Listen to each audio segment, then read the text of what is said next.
Hi, everyone. My name is Matt Haynes. I'm an audiobook narrator. And I'm Trenton Bennett, and I'm also an audiobook narrator. Welcome to our weekly thoughts on narration, stuff that hopefully is usable for you if you're a person who's starting out in narration, or if you're seasoned but want to have some refreshing thoughts or even just affirmations of what you're already knowing to be the truth. Trenton, take it away with this week's topic. Sure thing, Matt.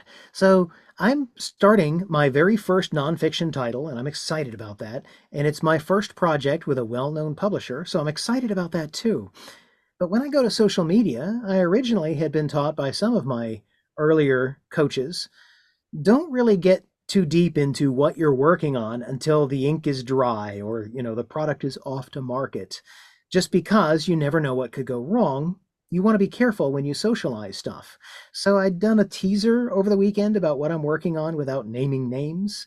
But at the same time, we've got colleagues that talk about it openly and say, hey, I'm working on this book.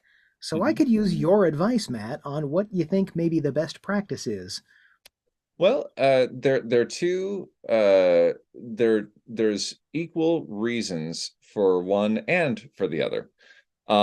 And then I'll talk about what I think is the common denominator, or the sort of the rule, the rule of thumb.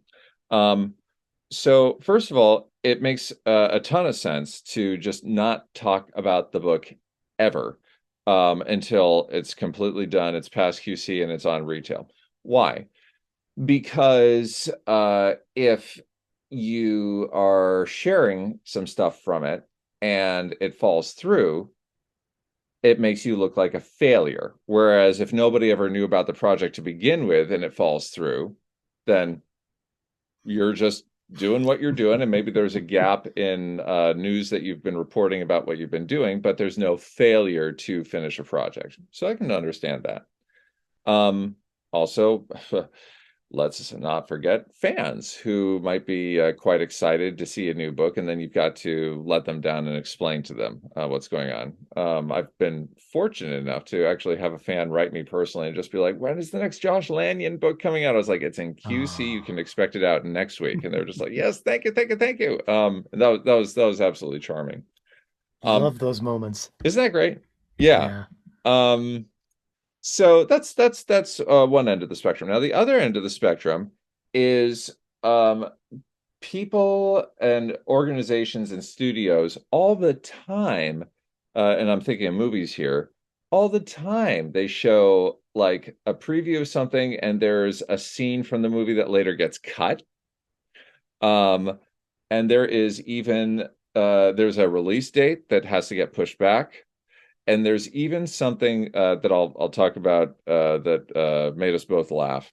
So it's 1991, and there's a preview for Alien 3. And the only image, because they haven't shot the movie yet, but the only image is like the dreaded alien egg in outer space, and then a blue orb underneath it. And it says, in space, no one can hear you scream, but on Earth, everyone can hear you scream. Alien 3 coming, like around this time next year. Trenton, what's wrong with that preview? I saw Alien 3, and at no point did I ever catch a glimpse of planet Earth. Exactly. There is Oops. no Earth in Alien 3. What happened? They had very, very firm plans for Alien 3 taking place on Earth.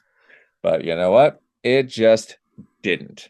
Um, Symbolically, my light went out during that time. We'll roll with it. Jump scare. Yeah. Um, so yeah. So if a major studio can give themselves grace for that, then maybe it's worth a roll of the dice. What's the common denominator here? Well, it's very similar to what the common denominator is with romance books, which is there's all kinds of romance to share with the audience. But the bottom line is consent.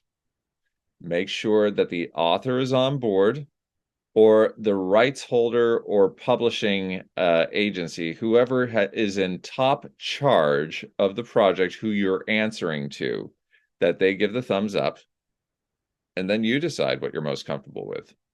That's Ooh, that's a really good idea. I mean, I see what you did there with romance and consent, mister. yeah, yeah, But that's a really good point, is to just clear it through them as well, because you don't know what they're doing in terms of the project and promoting it, and who knows what. yeah. So that's the idea, folks. I'm Matt Haynes And I'm Trenton Bennett. as your narrators and your guides through the world of narration. I hope that our voices in your ears meet again real soon.